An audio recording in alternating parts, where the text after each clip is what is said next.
merci de nous retrouver en ce dimanche matin. Nouvelle édition de la matinale, la première du mois de mars.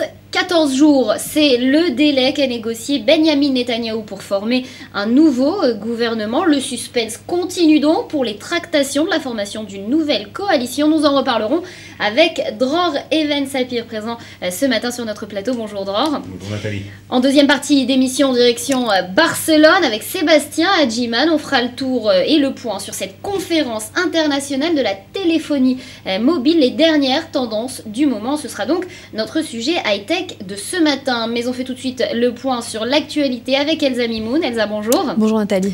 Alors, Bachar el-Assad a accordé une interview au Sunday Times. Il s'est prononcé en faveur du dialogue avec l'opposition. Et le problème, c'est que plus grand monde n'y croit à ce dialogue. Effectivement, au moment où l'ONU se propose de faciliter un dialogue entre gouvernement et opposition, le président syrien Bachar el-Assad, de son côté, s'est dit prêt à discuter avec l'opposition non armée, mais a exclu de démissionner dans une interview au Sunday Times publiée dimanche. Nous sommes prêts à négocier avec tout le monde, y compris des militants qui déposent les armes, a assuré Bachar el-Assad lors de cette interview enregistrée la semaine dernière à sa résidence à Damas. Nous pouvons engager un dialogue avec l'opposition, mais nous ne pouvons pas engager de dialogue avec les terroristes. Fin de citation. Le président syrien a également réitéré ses menaces envers Israël et parlé de vengeance. La Syrie a toujours réagi aux actions d'Israël. Cependant, ce n'est pas missile pour missile ou balle pour balle. Notre mode de fonctionnement n'a pas à être annoncé. Fin de citation. Israël essuie de nouveau des tirs syriens sur le Golan. Plusieurs obus de mortier se sont abattus sans faire ni victimes ni dégâts dans un terrain vague. C'est ce qu'a indiqué l'armée israélienne. Les responsables israéliens attribuent la chute récurrente d'obus syriens en territoire sous contrôle israélien à des erreurs de tir lors d'affrontements entre l'armée syrienne et les rebelles à proximité de la frontière. Benyamin Netanyahou a vu sa requête acceptée. Le Premier ministre a demandé au président Shimon Peres 14 jours supplémentaires pour former le gouvernement. Le Premier ministre a à cette occasion qualifié de boycott l'entente entre Lapid et Bennett pour entrer ensemble au gouvernement et le refus du parti centriste de Yesh Atid de siéger aux côtés des partis religieux orthodoxes.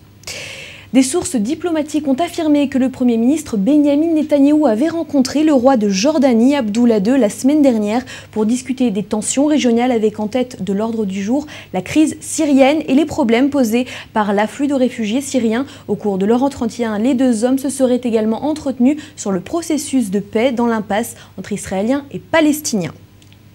Le secrétaire général d'État américain John Kerry, en visite au Caire, a appelé pouvoir et opposition à faire des compromis significatifs pour sortir l'Égypte de l'impasse politique et de la crise économique. La crise politique se traduit depuis des semaines sur le terrain par des violences et altercations entre manifestants et forces de l'ordre.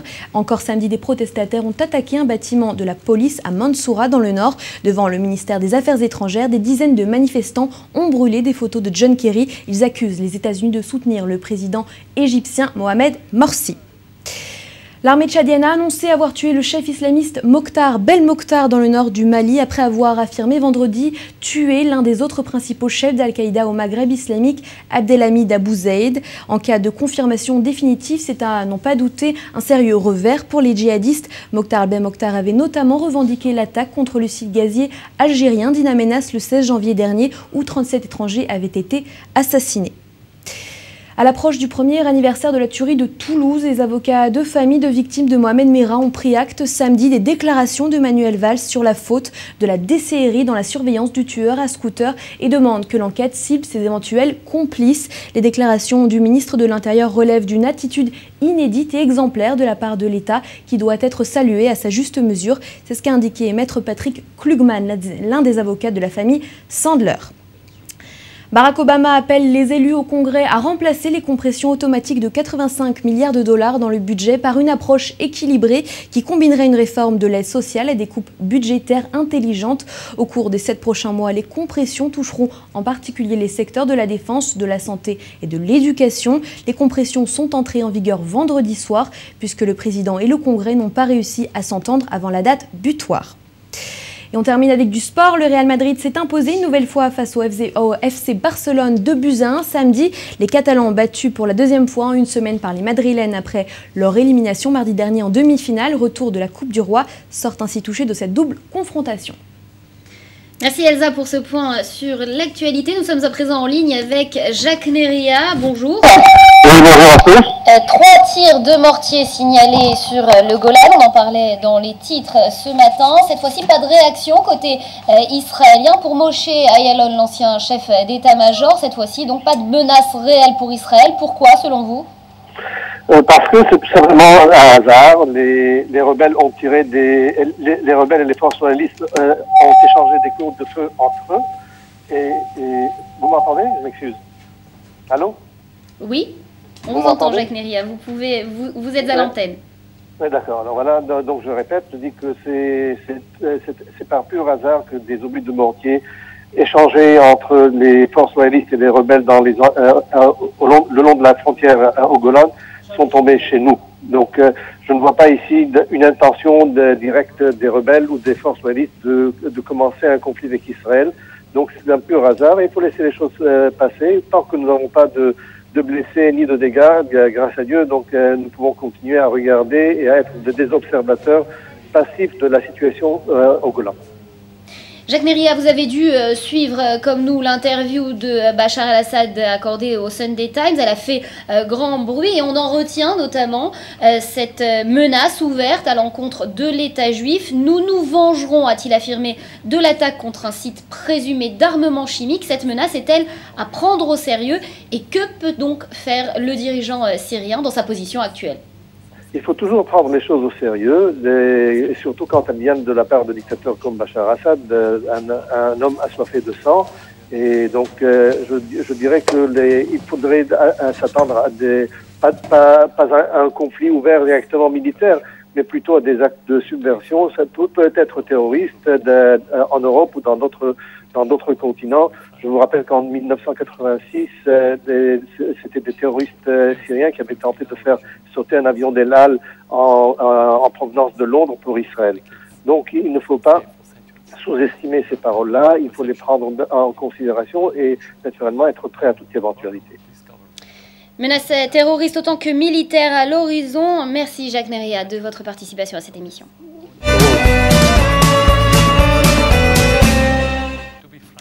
On le disait dans les titres, Benyamin Netanyahou n'a pas réussi à former sa coalition dans le temps qui lui était imparti. Du coup, on joue les prolongations en Israël. Netanyahou a demandé plus de temps à Shimon Peres et fait porter l'entière responsabilité de son échec à l'alliance Lapid-Bennett.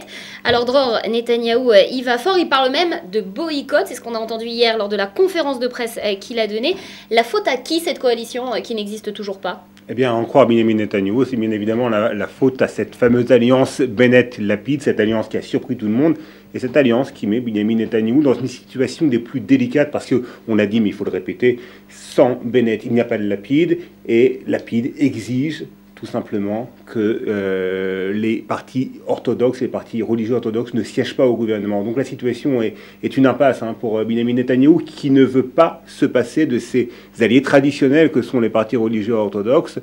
Sans eux, selon lui, il n'y a pas de coalition possible, mais il pourrait être tout à fait contraint, pour la première fois depuis sa carrière politique finalement, de laisser ces partis orthodoxes, les deux partis orthodoxes que sont le Shas et le Yahadut HaTorah, dans l'opposition, contraint et forcé, parce que Benyamin Netanyahou préfère gouverner avec les orthodoxes que gouverner avec cette alliance Bennett-Lapid, dont on sait à quel point il se méfie, Nathalie. On va reparler de ces orthodoxes laissés du côté de l'opposition, en tout cas pour l'heure, c'est ce qui semble se profiler. Vous qui analysez la politique israélienne au quotidien, Dror, est-ce que vous n'avez pas le sentiment que finalement la campagne électorale s'est terminée il y a 1 mois et demi maintenant, mais le ton est particulièrement agressif pour des personnes, des partis qui vont être appelés à siéger ensemble?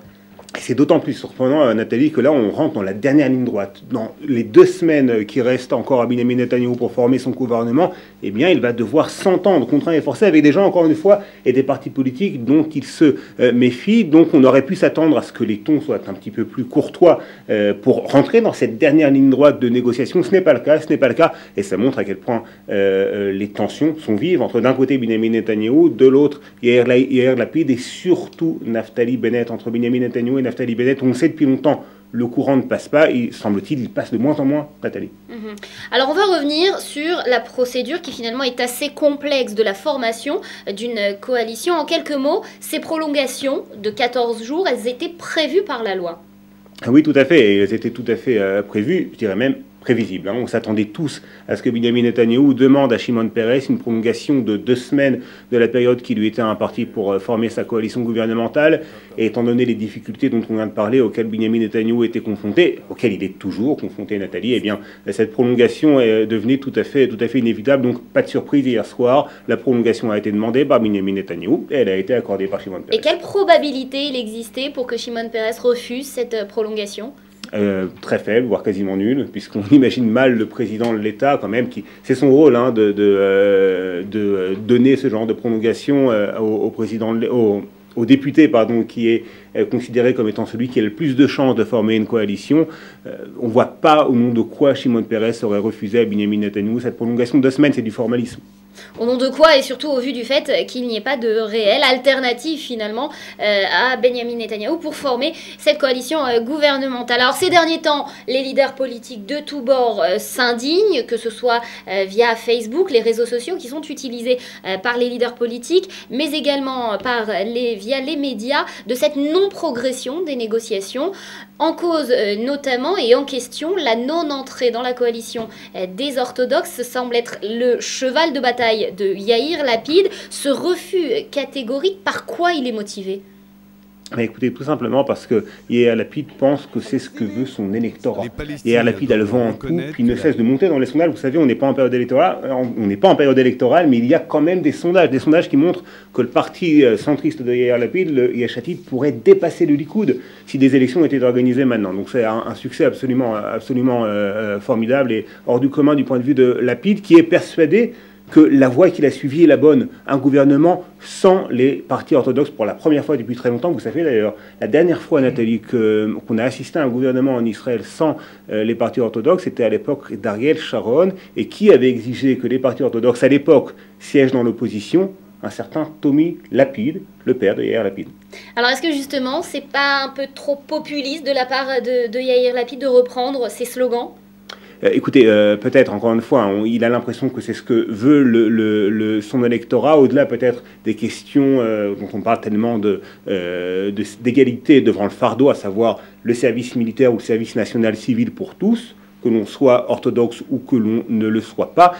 Mais à en croire la presse d'aujourd'hui, eh bien Benyamin Netanyahou n'a pas renoncé au parti orthodoxe. Et un petit scoop qui est paru dans la presse de ce matin, il se pourrait bien que d'ici quelques mois, Benyamin Netanyahou annonce une nouvelle période de gel des constructions dans les territoires, ce qui pourrait mettre Naftali Bennett dehors, parce que Naftali Bennett, son parti est très lié au public des implantations dans les territoires, et ce qui pourrait donc faire rentrer les orthodoxes. Et on voit mal Yair Lapid à l'époque, malgré ses slogans contre les partis religieux orthodoxes, quitter le gouvernement parce que ce même gouvernement gèle les constructions dans les territoires. On sait que l'électorat de Yair Lapid est plutôt centriste, plutôt de centre-gauche, donc ce ne serait pas un bon argument pour Yair Lapid de quitter le gouvernement, et donc dans cette situation, on assisterait à un gouvernement Likoud, Lapid orthodoxe, dont ne veut pas Yair Lapid, mais encore une fois, Benyamin Netanyahou a peut-être cette carte à jouer, celle du gel des constructions dans les territoires d'ici quelques mois. Dont vous parliez, qui est annoncé quelques semaines avant l'arrivée de Barack Obama en Israël. Alors on va revenir,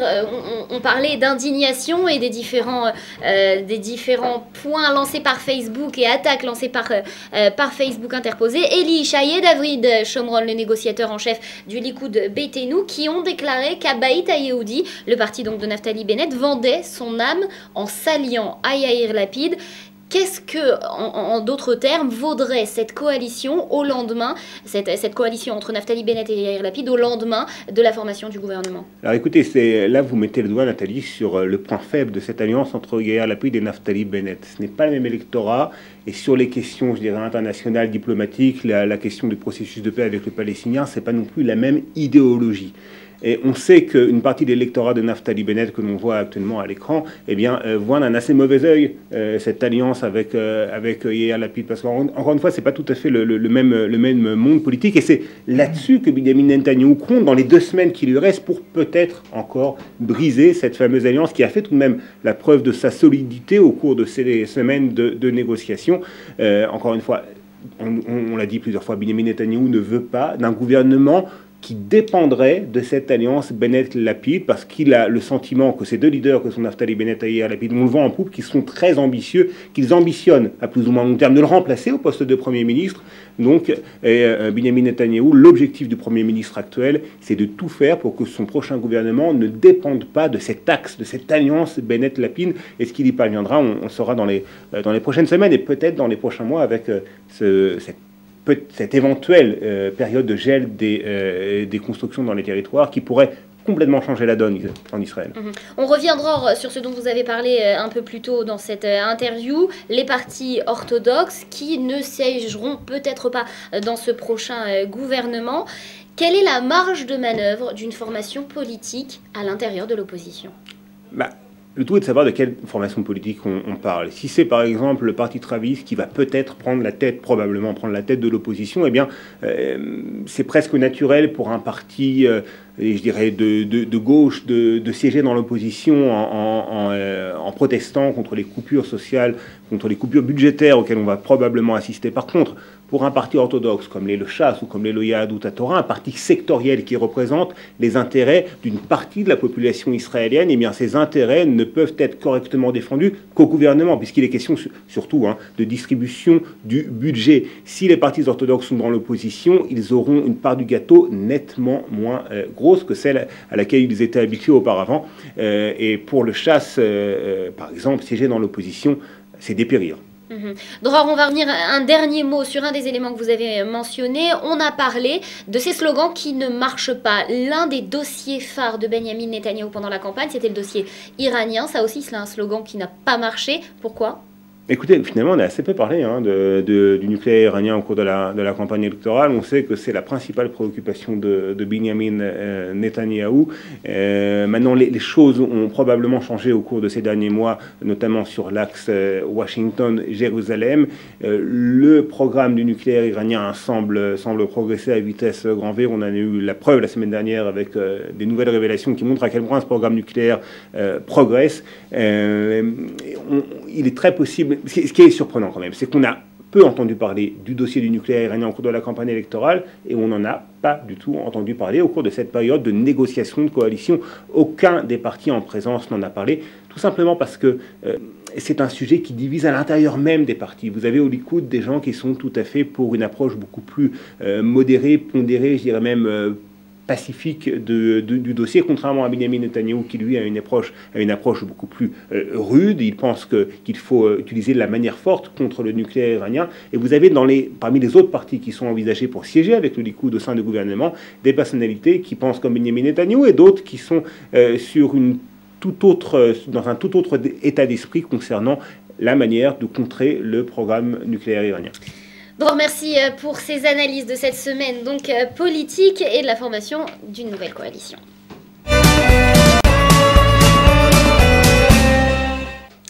Sébastien Hadiman, bonjour. Bonjour Nathalie. Merci de nous avoir rejoints ce matin sur le plateau de la matinale. Alors Barcelone, c'est the place to be, l'endroit où il faut être au mois de février, au moment du Mobile World Congress, le rendez-vous de tous les amoureux de la téléphonie mobile. Tout à fait Nathalie, en effet le Mobile World Congress, ou MWC comme les aficionados l'appellent, se tient chaque année au mois de février à Barcelone et c'est the place to be, c'est là où il faut être si vous faites partie du monde des télécoms. C'est aujourd'hui la manifestation sans aucun doute la plus importante qui se tient dans ce domaine. Donc 1500 exposants, je crois, et une grande proportion d'Israéliens à ce salon. Oui, je vous donne quelques chiffres. 70 000 participants venus de quelques 150 pays différents qui auront fait le déplacement pour présenter des nouveautés. Donc comme vous l'avez dit, il s'agit de 1500 exposants qui viendront présenter leurs produits lors de salon. Si on regarde en comparaison au niveau des proportions des exposants israéliens, on a 110 exposants israéliens, ce qui correspond en fait à la 5e place au niveau des pays. Pour vous donner un exemple, l'Allemagne n'a envoyé que 95 exposants, la Chine 69, ou alors le Japon, qui est aussi une puissance des télécoms, n'en a envoyé que 35. Alors, si je fais un rapide calcul, ça fait 7% d'Israéliens, plus ou moins. Vous avez sélectionné pour nous quelques-unes des perles israéliennes. La première société dont vous voulez nous parler ce matin, c'est la société Eyesight. Et avec, on va le voir, on est en pleine science-fiction. Ah oui, là c'est la science-fiction avec, je ne sais pas si vous avez vu le film de Tom Cruise, Minority Report, qui permet tout simplement d'interagir avec les appareils à l'aide de gestes. Donc les ingénieurs israéliens ont choisi, ont essayé de réfléchir à quelle serait la prochaine façon d'interagir avec nos appareils. Donc on a vu la révolution de l'écran tactile grâce à l'iPhone d'Apple. Et là, c'est tout simplement une nouvelle solution que d'interagir avec vos appareils à l'aide de gestes. Donc en fait, c'est une caméra qui va interpréter, repérer nos gestes et les interpréter. C'est ça, exactement, exactement. Là, comme on peut le voir à l'écran, il suffit donc de pointer du doigt ou de faire des gestes différents afin de pouvoir interagir avec votre ordinateur. Il y a énormément d'applications autour de cela, comme par exemple pouvoir interagir avec des vitrines et pouvoir sélectionner, comme on le voit ici, des différents produits. Mais aussi pouvoir répondre à son téléphone uniquement avec des gestes. Je ne sais pas si vous avez déjà essayé de répondre à votre iPhone quand vous avez des moufles ou des gants, mais c'est extrêmement difficile. C'est peu pratique. Voilà. Mais à mon avis, l'intérêt le plus fort ou le plus puissant de cette solution, ça va tout simplement remplacer la télécommande. Si vous êtes comme moi et que vous perdez ou égarez sans arrêt votre télécommande, il suffira à l'aide d'un geste, tout simplement faire ça pour augmenter le volume ou ça pour baisser le volume. Donc le retour au geste, on va tous devenir des mini Tom Cruise dans Minority Report. Une autre société dont vous vouliez nous parler aujourd'hui, Lexiphone. Oui, alors Lexiphone, c'est tout simplement de la magie, c'est incroyable. Imaginez pouvoir immédiatement parler le russe ou le chinois mandarin. C'est tout simplement un rêve que cette société a mis au point grâce à des algorithmes extrêmement puissants. Et l'utilisation est très très simple. Il suffit de décrocher son téléphone, de choisir la langue d'origine, donc votre langue maternelle à vous, le correspondant choisi. La langue de départ, la langue d'arrivée, et Lexiphone se charge de tout. Exactement, exactement. Donc c'est un mini-interprète dans son téléphone portable. C'est un interprète qui serait à votre disposition. L'utilisation semble très simple, mais en réalité la technologie derrière est extrêmement complexe puisqu'il faut un algorithme qui est capable de reconnaître votre langage, un second algorithme qui permet de traduire dans le contexte, puisqu'une traduction va être différente selon le contexte, et un troisième algorithme qui va faire de la synthèse vocale et donc qui va retranscrire ce que vous avez dit au téléphone. Bon, alors ça c'est particulièrement intéressant. Quand est-ce que ça pourra être accessible aux utilisateurs lambda sur le marché courant? C'est déjà accessible? C'est déjà accessible. Aujourd'hui ils ont à peu près 8 langues et ils comptent en rajouter énormément. Donc fini la tour de Babel, encore faut-il savoir si on peut faire confiance à la machine et si elle remplace un traducteur assermenté. Autre société, Collap. Alors Collap vient répondre à un besoin qui est apparu récemment avec l'augmentation des répertoires, de la capacité d'enregistrement des répertoires téléphoniques. Je sais pas. C'est ça, on a souvent des milliers de numéros de téléphone. Exactement, on a énormément de téléphones enregistrés, on ne sait plus qui à qui ça correspond. Exactement, donc mon téléphone sonne, c'est Jérémy, mais de qui s'agit-il? Je vois apparaître l'écran et on aurait aimé avoir en direct plus d'informations sur la personne qui appelle. Et donc cette solution va tout simplement aller chercher en temps réel sur Internet, Google, Twitter, Facebook, plus d'informations sur votre interlocuteur, va vous les afficher en temps réel afin que vous puissiez prendre la décision d'appeler ou de répondre ou ne pas répondre à cette personne. Évidemment, aujourd'hui, ça ne marche pas avec les numéros masqués, ce qui est assez problématique étant donné que c'est souvent les gens qu'on a envie de filtrer. Donc en fait, Sébastien, tout ce que vous proposez, les applications que vous nous proposez à présent, sont des applications qui nous permettent en quelque sorte d'avoir un assistant personnel dans son téléphone. À chaque chronique, c'est plus ou moins ce que vous nous dites, la technologie qui vient au service de l'humain, toujours plus inventive. Qu'en est-il de la nocivité de ces applications? Parce que finalement, on reste avec nos téléphones accrochés à l'oreille, mais il y a des radiations. Effectivement, de plus en plus, nos téléphones ou nos smartphones deviennent des assistants personnels, nous servent à non seulement téléphoner, mais aussi avoir notre liste de contacts, comme on l'évoquait, notre calendrier, et on utilise de plus en plus nos appareils. Mais qu'en est-il de la nocivité? Sur ça, il y a on va dire une omerta autour de cela. mais certaines études ont montré qu'une utilisation massive de votre appareil pendant 10 ans pourrait augmenter les risques de cancer du cerveau, de tumeur du cerveau, de 40%. Et ce, malgré l'utilisation d'un kit main libre, étant donné qu'il y a une légende urbaine qui dit si vous utilisez le kit main libre, à ce moment-là, vous n'aurez pas de radiation. Alors là aussi, il y a une découverte qui vient rompre la difficulté de lutter contre la nocivité, un nouveau kit main libre en quelque sorte. Tout à fait, la société Tubes israélienne qui a inventé un kit main libre basé à partir d'air comprimé. En réalité, afin de ne pas conduire ces radiations nocives, il suffit de ne pas insérer de fil métallique à l'intérieur du kit main libre. Et c'est exactement ce qu'on voit à l'écran.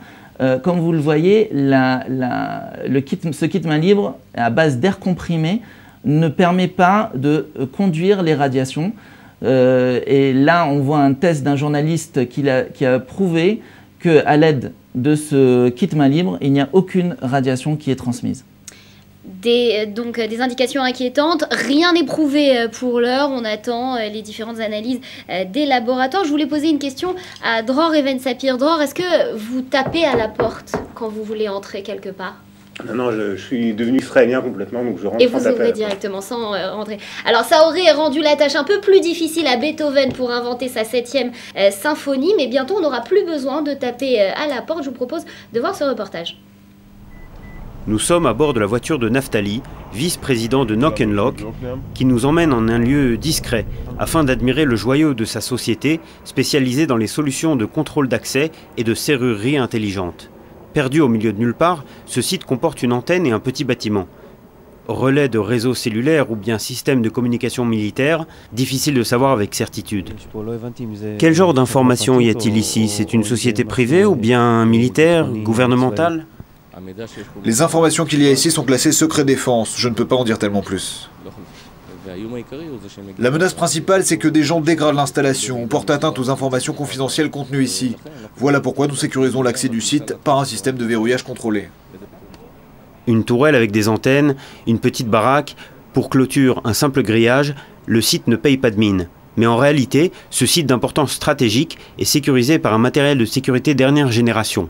Grillage électrique ultra sensible, caméra dissimulée, système infrarouge. Nemi, un des agents de la société de sécurité du site, nous montre comment il entre dans le bâtiment pour un contrôle de routine. J'envoie un SMS pour demander un code pour l'ouverture, je reçois l'autorisation d'accès et le code que je vais saisir pour entrer. Quelque part, au poste central, quelqu'un a autorisé Nemi à entrer sur ce site à cet instant précis.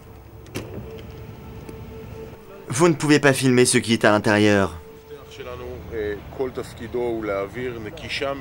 Notre clé transmet un signal codé sous la forme de minuscules impulsions qui sont physiquement transmises par le matériau lui-même. Le verrou reçoit le signal et le décode. Il réagit et se déverrouille. Pas besoin de fil qui court le long du mur, ni pour l'électricité, ni pour la communication. Le verrou possède sa propre batterie. Le code est à usage unique, émis spécialement pour un usager spécifique à un moment précis. Ainsi, le système de contrôle peut suivre quel usager a accès à quel site et quand. Naftali nous démontre sur le capot de sa voiture comment les impulsions émises par la clé sont transmises par tout type de matériaux, pourvu qu'ils soient continus et solides. Ce système de verrouillage conçu par la société Knock & Lock est déjà en place dans certaines sociétés de transport de fonds, des banques, des bâtiments gouvernementaux et des centrales de communication en Israël et à l'étranger. Invisible car dissimulé derrière la paroi, sans verrou apparent ou cylindre à faire sauter, sans fil à couper ou à détourner, ni clé à doubler ou à voler, le système semble imparable. Voici une porte conçue selon ce système. Impossible de s'y attaquer car rien n'est apparent. L'unité centrale du verrou se trouvant derrière. Le verrou, lui, résiste à des pressions allant jusqu'à 1 tonne d'œufs, et ce, sous toutes conditions climatiques.